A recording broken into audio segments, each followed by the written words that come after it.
Have you ever heard a scream, as if it came from the very heart of the earth? What would happen if a demon didn't need to be summoned, because it had been born here centuries ago? And what if the number 13 wasn't just unlucky, but was the destiny that the forest demanded? Welcome back to the Whisper Horror Channel, where the past refuses to rest, and the darkness always knows your name. If you love eerie, dark, and long-lasting horror stories, please like the video, subscribe to the channel, and comment below to let us know what time you're watching, so that YouTube can continue to recommend scary stories like this to you. Tonight we will venture into the cursed Pine Barrens forest, where an archaeological team discovered more than ancient stones and forgotten names. They have awakened a promise, sealed with blood, and it is waiting for the 13th soul. This is Gabriel, the Death Walker, and the story of the 13th child of the Leeds witch. Don't look away, because some stories must be retold. No one alive can remember the true face of Mother Leeds. She was buried during a winter storm in 1735 in the cold, charcoal-like pine forest of the Pine Barrens. There was no tombstone, no flowers. There was only a symbol carved into a rock, a wyvern with its mouth open, breathing fire into a closed circle. The villagers called her the witch, the madwoman, or the woman who gave birth to a demon.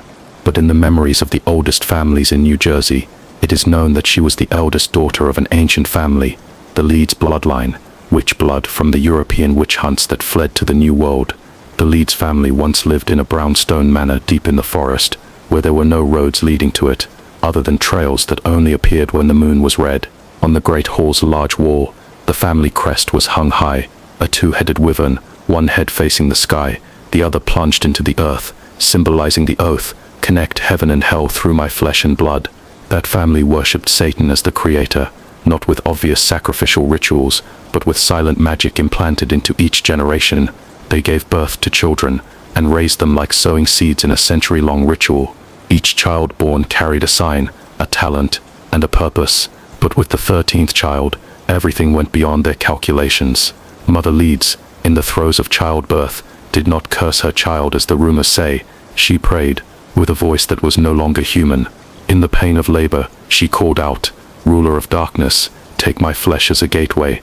Let your soul enter the world through my child's blood." And the baby did not cry when it was born. It only opened its eyes as black as an ancient well. There were no pupils, no light. The wind blew through the pine forest like the whispers of the dead. Kayla stepped down from the pickup truck, her steel-toed boots plunging into the soft soil covered in rotting leaves. The smell of damp pine sap mixed with old ash, a distinct odor she had once smelled in war cemeteries, made her feel uneasy. She stretched and turned to the back. "We're here, Professor." Malcolm Gray squeezed out of the back seat, his eyes flashing with a strange light as he looked at the dark forest stretching out before him. He squinted, as if searching for something that didn't belong here but was still waiting. "Pine Barrens, the forest of darkness," he muttered, his voice as scratchy as grinding powder in his throat. A heavy cough came from the bushes to the left. Everyone turned their heads. It was a thin man in a faded leather jacket, his face hidden by a hood and a worn rifle in his hand. The eyes under the brim of the hood glimmered like an animal's, silent and wary. "I'm Amos Crowley," he said, his voice as dry as a dead tree. "You're half an hour late. Lucky the sun hasn't set yet," Liam Rowe, who was carrying the tent, said in a rush. "Sorry, sir. The last part of the GPS kept looping. The screen flickered like it was affected by a magnetic field." Amos didn't answer. He looked straight into Gray's eyes. "Do you people really want to go in there?" Malcolm nodded, his voice calm but firm. "We're not here to hunt monsters, Mr. Crowley. We're here to learn about history, specifically the Leeds family." Amos gave a small laugh. It wasn't a mocking laugh, but a sad one. "The thing is, history doesn't always stay buried." Amos walked slowly past the old trees, not turning his head, but speaking as if to the forest. "Follow me. Don't stray from the path for any reason, and never turn around if you hear someone call your name." Liam frowned, glancing at Aria Tien, who was quietly using a handheld recorder. Kayla walked next to the old man, occasionally marking trees with fluorescent paint. Every step seemed to sink into the forest floor, where the soil was as soft as a dead person's ashes. In less than 20 minutes, the group reached a clearing where the forest was thinner. There, a moss-covered, uneven stone floor protruded from the ground, like the top of a buried structure. Malcolm bent down, his hand trembling as he touched a stone slab carved with a circle and a two-headed creature, one head of a dragon, the other of a goat. A wyvern. This is the crest of the Leeds, he muttered. Arya sat down next to him, taking out a charcoal pencil to draw the carving. There are Latin and Enochian symbols on the edge. Venitin noctatea decime. He will come on the 13th night? Liam guessed. No, it's not that he comes, Arya corrected him, her voice icy. It returns. Kayla shook her head, her voice betraying her annoyance. We're here to excavate, not to play fortune teller. Amos gave a soft laugh, then sat down on a rock, pulling out a hand-rolled cigarette. Do you people know why no one lives here? It's not because the forest is deep. It's not because the land is barren. It's because some things have never left this place. No one interrupted him. Amos took a drag, the smoke curling through the pale yellow afternoon sun, like black ink in well water. They say Mother Leeds cursed her 13th child, but I don't believe it. A woman who gives birth to 13 children and survives to the end of her life isn't just a woman, she is something else. It's not a demon, and it's not a person. It's the remnant of a promise between human flesh and hell. No one said a word. The forest was now so silent, it made their hair stand on end, as if the trees themselves were listening. After Amos Crowley's haunting story, the atmosphere among the research group became tense. The initial academic excitement was now mixed with a vague sense of unease. They continued to follow Amos, going deeper into the core of the Pine Barrens. The trail gradually became narrower, and the tall, gaunt pine trees stood close together, completely blocking out the last of the afternoon sun. The air became thick and cold, carrying the smell of decaying earth, dry leaves, and a faint pungent odor, like old blood. The group walked in silence, with only the sound of leaves rustling under their feet, and their own heavy breathing. Amos Crowley's eyes remained vigilant. He stared at every corner of the forest, as if searching for something invisible, something that had haunted him for many years. Liam Rowe, with the curiosity of youth, could not stay silent. Mr. Amos, do you really believe we'll find something real? Amos did not turn around. He just kept walking, his voice hoarse and weary, but with the weight of someone who had seen things. I don't believe in history, son. I only believe in what I've seen. Kayla Roux, with her cold and logical demeanor, said, Folk stories are often distorted, Mr. Crowley. We have no scientific evidence. Amos turned around, his eyes looking straight into Kayla's, a deep gaze, as if looking into an abyss of pain. Evidence? The evidence is that this manor has collapsed. The evidence is that no one with the name Leeds survived. And the evidence is that, every night, there are strange sounds here. The creaking of a wooden door, the whispering of someone, even though the house is no longer here. After a long while, they reached a clearing. This was where the Leeds manor had once been. All that remained was a moss-covered stone foundation and a terrifying silence. There were no traces of a house, not a single piece of wood, not a single nail. There was only emptiness, as if this place had been erased from the map of time. This is the manor of the Leeds family, Amos said, his voice low and full of mystery. It's not a castle, it's a farm, a witch's farm. The group fell silent. They stared at the empty lot, trying to imagine a house that had once existed here. According to my research, Malcolm Gray said, his voice trembling with excitement, the Leeds family's manor was built in the style of a Red River frame house, a type of French-Canadian architecture. It was made of large wooden posts, framed and intertwined horizontally and vertically, with a steep roof and no plastered walls. It wasn't elaborate, with few decorative carvings, and was more practical and durable for the weather. It was an architecture of isolation and self-sufficiency. Amos nodded. That's right. It was built with the materials here, old pine trees, dark stone slabs, the things you city people call local materials. But for us, those are the things that carry a curse. Kayla, with her cold demeanor, said, I don't see any evidence that a manor ever existed here. It's just an empty lot. Amos Crowley gave a faint smile. You're not looking for evidence, girl. You're looking for a curse that has come back to life. Liam Rowe, with the curiosity of youth, asked, Mr. Amos, do you believe we'll find something real? I don't believe in history, son. I only believe in what I've seen. Malcolm Gray, with the bright eyes of a researcher, said, We will find it, Mr. Crowley. We will find the truth. Amos Crowley did not answer. He just looked toward the forest, where the tall, gaunt pine trees were like the bony fingers of death. Here, history doesn't always stay buried. It waits. It waits for the curious, the brave, to retell its story. And when the story is retold, the curse also comes back to life. Amos sat down on a rock, pulling out a hand-rolled cigarette, the smoke curling in the cold air. He looked toward the forest, where the tall, gaunt pine trees were like the bony fingers of death. Here, the light is swallowed, and the air is always damp, carrying the smell of decaying earth, dry leaves, and a faint pungent odor, like old blood. They say Mother Leeds was buried here, Amos said, his voice low and weary, in a snowstorm. No tombstone, no fresh flowers, only a dark stone slab, with the wyvern symbol on it. People wanted to forget her, to bury the truth, but the truth never dies. Malcolm Gray sat down next to him, his hand trembling, as he touched the wyvern symbol on the stone foundation. We will find her grave, Mr. Crowley. We will find the truth. Amos gave a faint smile. You're not looking for the truth, Professor. You're looking for a curse that has come back to life. Liam swallowed hard. Mr. Amos, do you believe that demon is still alive? It's not a demon, Amos said, his voice getting softer like a whisper. It's a promise between human flesh and hell, and when that promise has been fulfilled, nothing can stop it. The Jersey Devil, it's not a demon, it's a ritual. Arya Tien, with the bright eyes of a researcher, said, I believe that demons are a structured phenomenon, Mr. Crowley. They are not just folk tales.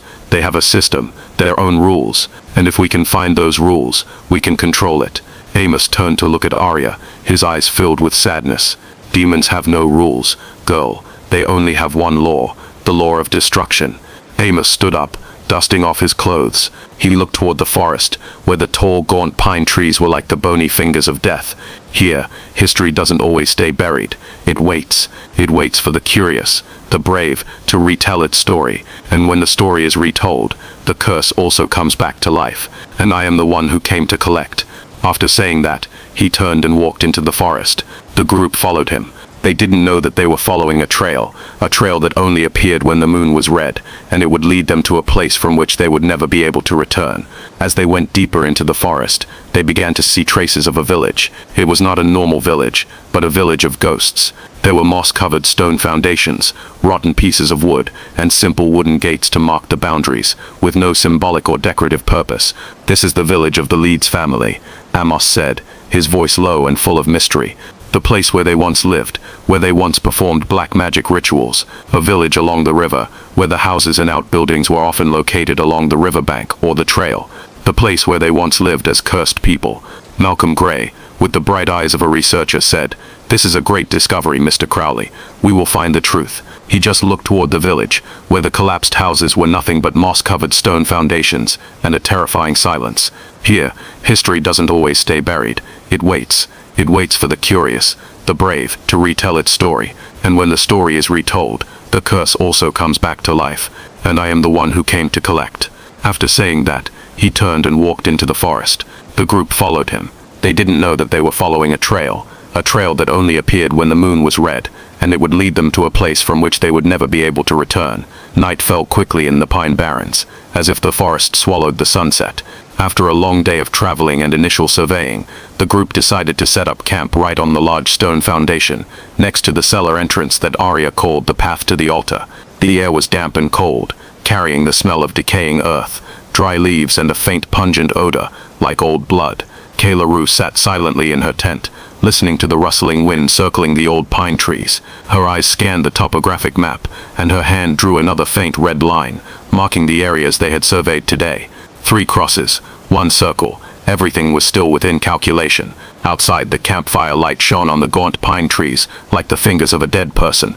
Dr. Arya Tien was discussing with Professor Gray about the stone carving found inside a hollow in the ground, which was once the sacrificial basement.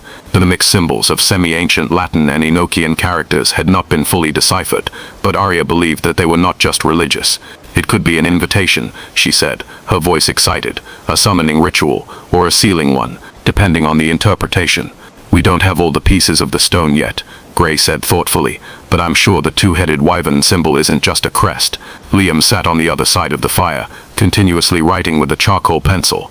He had finished a preliminary geological model, discovering that the foundation extended deep into the forest, like a buried tunnel. Tomorrow I'll try to explore the rest. Maybe it's the ancient sacrificial dungeon, and if it is... He looked up, his eyes shining like a child about to unearth a treasure. We're sitting right on the heart of the ritual. Amos Crowley stood apart, leaning against a pine tree. He didn't eat dinner, and he didn't say anything more after dark. His eyes quietly scanned the forest, as if he was counting every branch, every dark space between the trees. Then he tilted his head slightly. He stopped, Someone is watching. The words were like a knife cutting the air. Kayla immediately stood up, holding her flashlight and hunting knife. "What do you see?"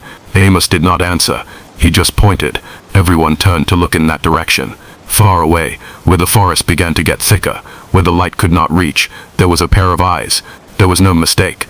Two red glowing dots floating in the darkness, higher than a human's head. They didn't move. They just stood there, watching, silently. Then they vanished. Kayla rushed to that spot with determined steps, but after a few minutes of searching, she returned with a serious face. Nothing. No traces. No creatures. It could just be an owl's eyes reflecting the firelight. Arya muttered. No owl stands still for a full minute without blinking. Malcolm sat down and sighed. It could be a local person watching us. No, Amos interrupted.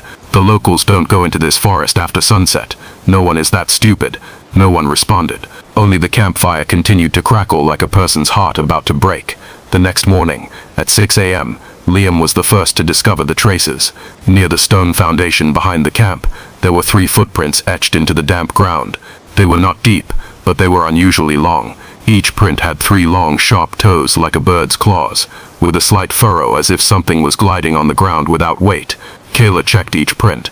She was silent, then said with certainty, "There are no signs of dirt clinging to them.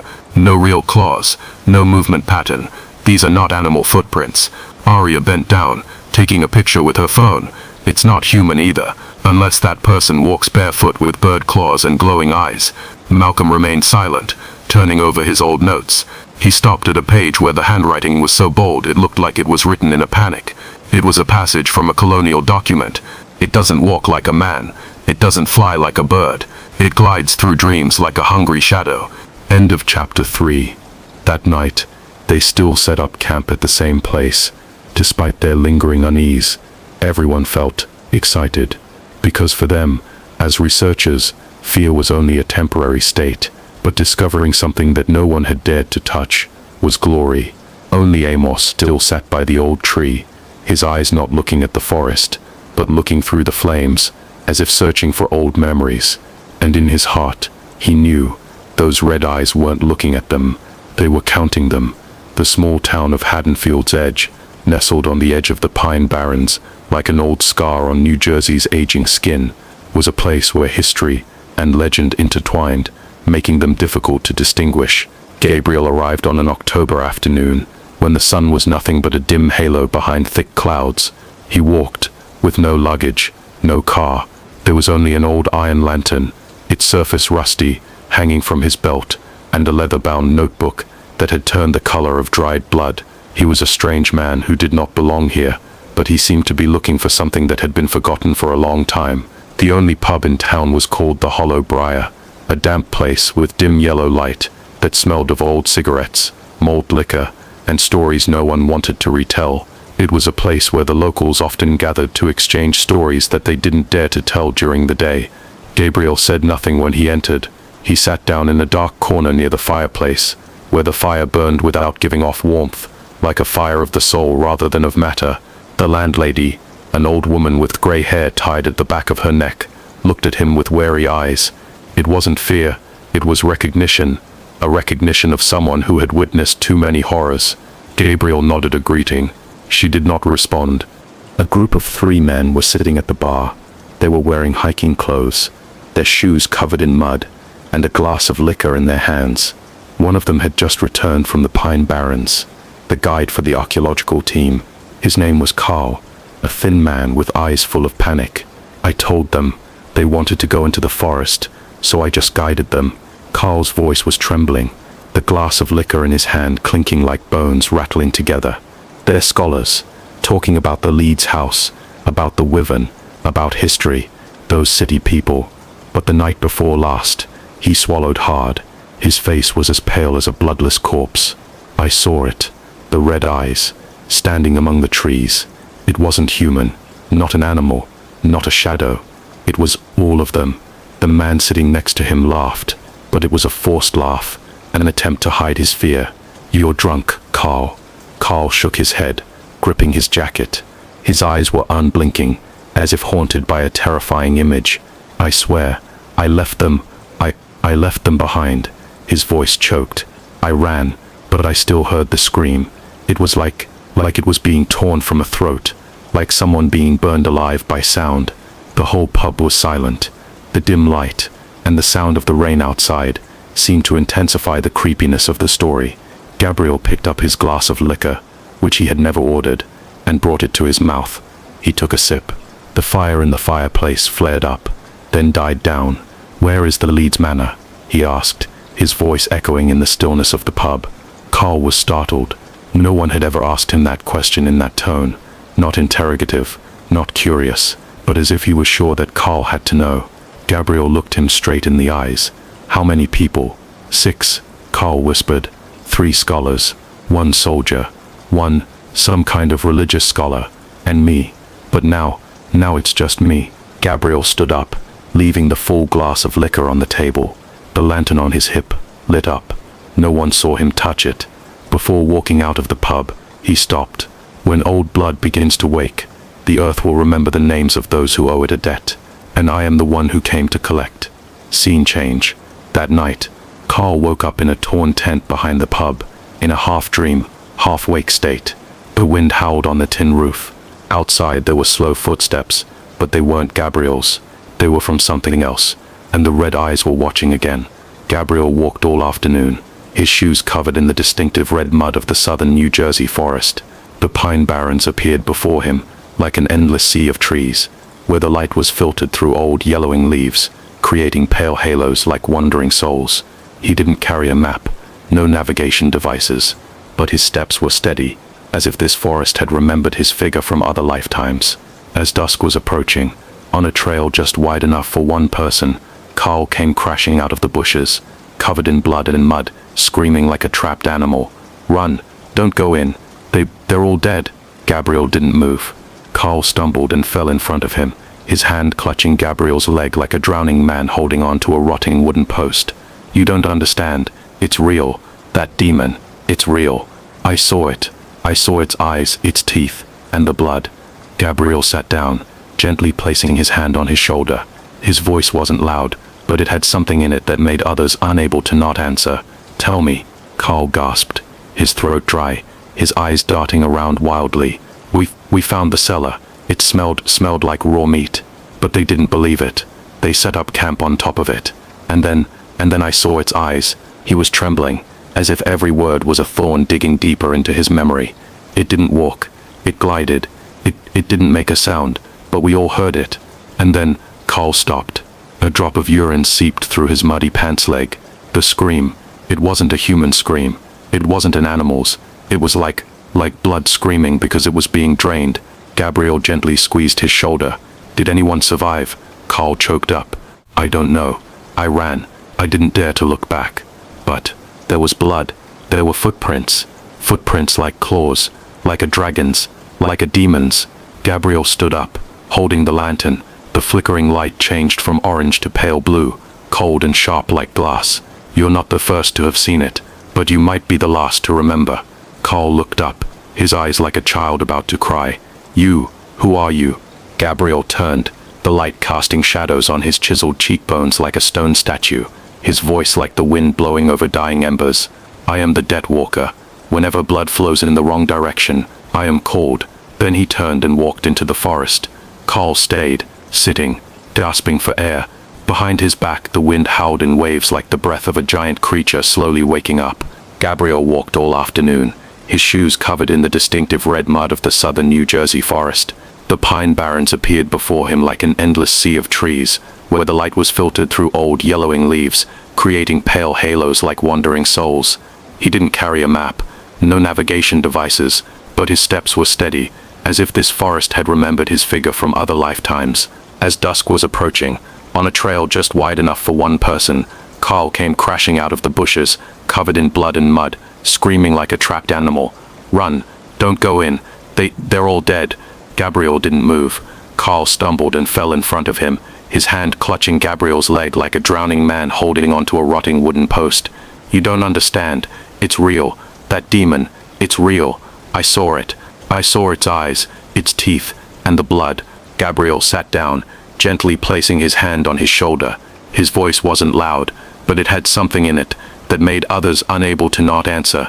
"Tell me," Carl gasped, his throat dry, his eyes darting around wildly. We found the cellar. It smelled like raw meat, but they didn't believe it. They set up camp on top of it, and then I saw its eyes. He was trembling, as if every word was a thorn digging deeper into his memory. It didn't walk. It glided. It didn't make a sound, but we all heard it. And then Carl stopped. A drop of urine seeped through his muddy pants leg. To scream. It wasn't a human scream. It wasn't an animal's. It was like blood screaming, because it was being drained. Gabriel gently squeezed his shoulder. Did anyone survive? Carl choked up. I don't know. I ran. I didn't dare to look back. But there was blood. There were footprints. Footprints like claws, like a dragon's, like a demon's. Gabriel stood up, holding the lantern. The flickering light changed from orange to pale blue, cold and sharp like glass. You're not the first to have seen it, but you might be the last to remember. Carl looked up, his eyes like a child about to cry. You? Who are you? Gabriel turned, the light casting shadows on his chiseled cheekbones like a stone statue, his voice like the wind blowing over dying embers. I am the Death Walker. Whenever blood flows in the wrong direction, I am called. Then he turned and walked into the forest. Carl stayed, sitting, gasping for air. Behind his back, the wind howled in waves like the breath of a giant creature slowly waking up. We set up camp, right on the large stone foundation, next to the cellar entrance that Arya called the path to the altar. Arya's eyes lit up with unhidden excitement, and she said, if this really is where the Leeds performed their rituals, then we are standing on the heart of a local satanic family.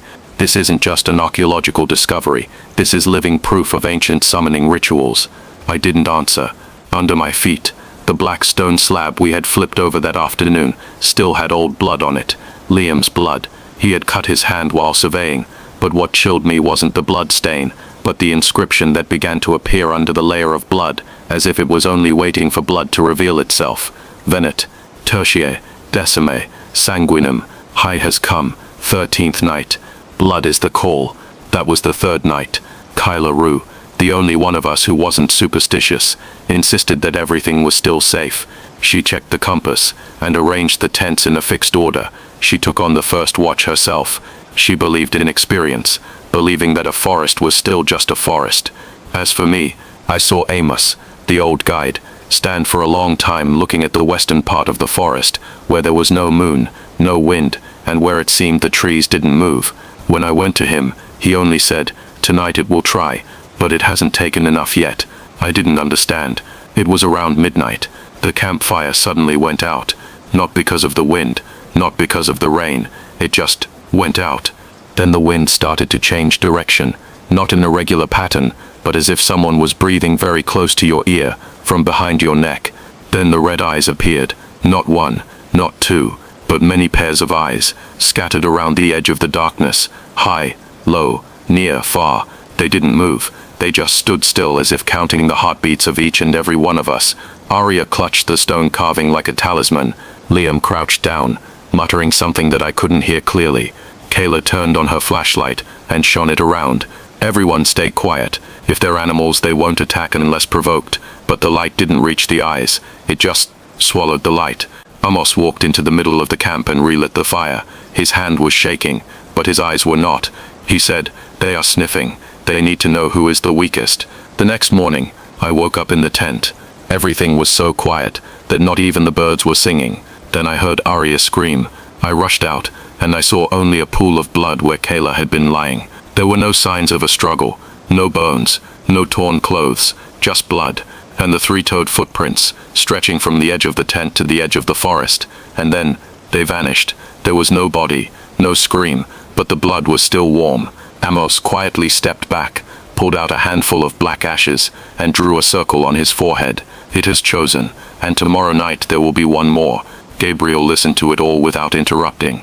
His eyes looked down at the entrance to the altar, where the stone was as damp as a dead person's skin, and the air smelled of burnt sacrificial offerings. And you still stayed? He asked.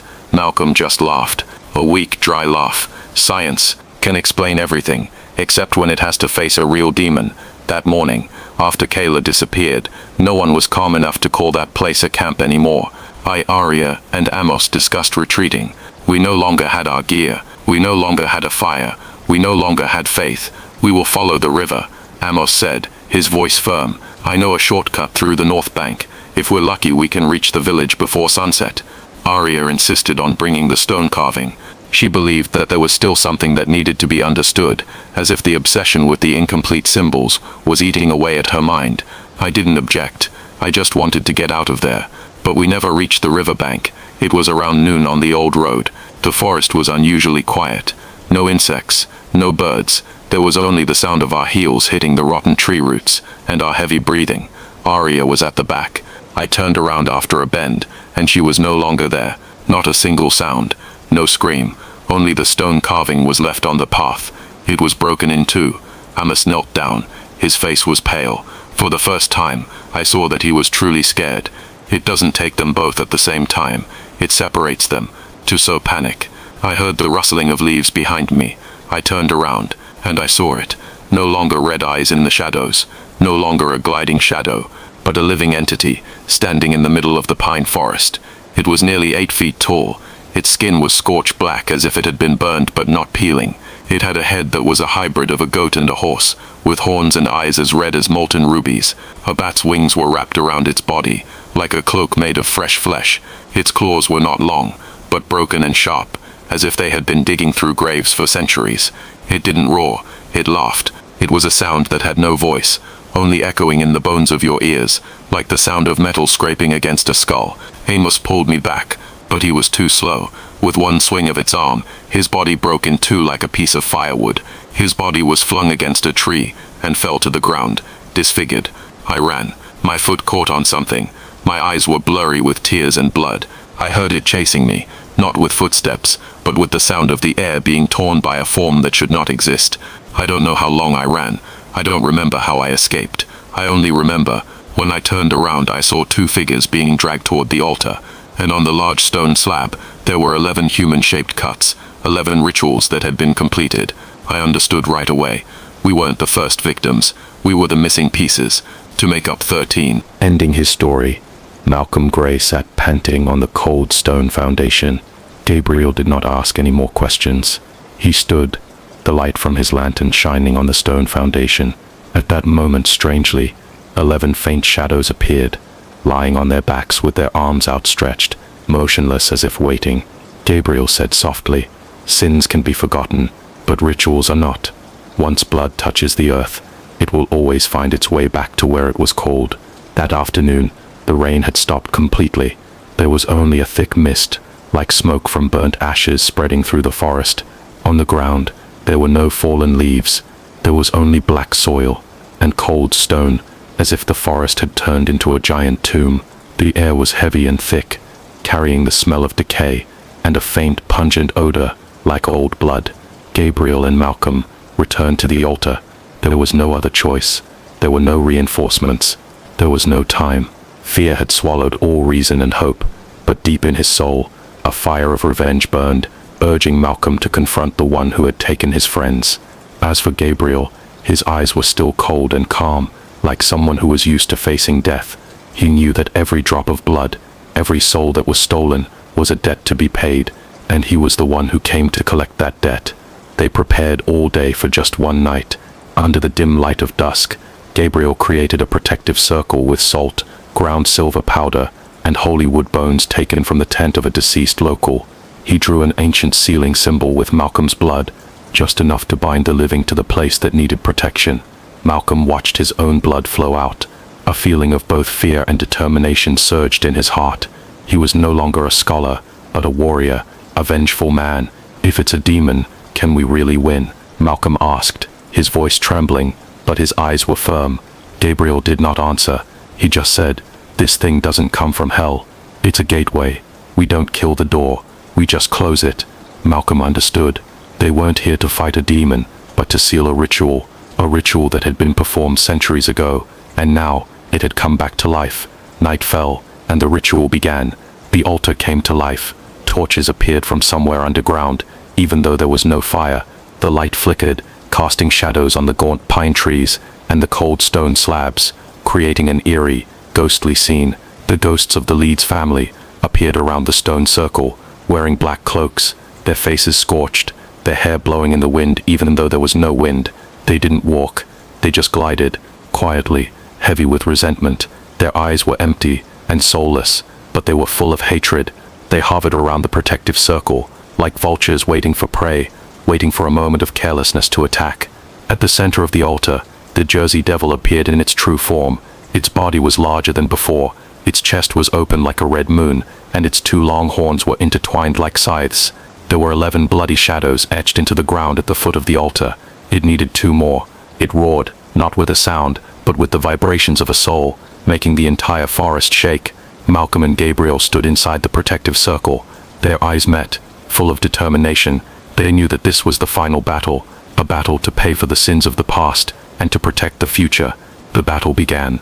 Gabriel attacked, not with a weapon, but with a crisscrossing silver chain, which he used to pierce the ceiling points. Each knot was a mantra, a prayer, a curse, for the blood that flowed in the wrong direction, for the oath that was betrayed, for the dead who were forced to wake. The Jersey Devil roared, not with a roar, but with a sound mixed from 1,000 human voices, as if all the victims from the past were screaming for it. The sound echoed throughout the forest, piercing straight into the minds of Malcolm and Gabriel, making them nearly go insane. Gabriel was wounded. The demon's claws tore through his left shoulder blade, and his blood splattered onto the protective circle, breaking a piece of it. Malcolm screamed, "Gabriel!" The demon lunged. Gabriel was not fast enough to dodge, but it could not touch him. Malcolm, holding a silver knife, lunged at the right moment and plunged it into its chest. "For those who died because of us." The Jersey Devil screamed. Its body convulsed, and black blood shot out of its mouth.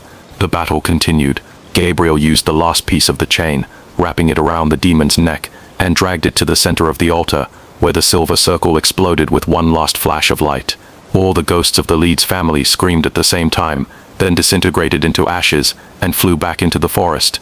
The altar collapsed, without a sound, just a plume of black smoke being sucked into the hole, as if hell was retreating in silence. After that, Gabriel lit his lantern and helped Malcolm up. The man was barely breathing, but he was still alive. On their way out, they found Amos Crowley's body near the village path. His body was torn apart, but his hand was still clutching the leather notebook, where he had written down the entire ancient Leeds ritual, perhaps intending to give it to someone. The locals said he was killed by wild animals. No one believed anything else. Gabriel said nothing. He just poured liquor onto the ground and burned a piece of paper that read, "13 have fallen. All debts are buried. The door is closed."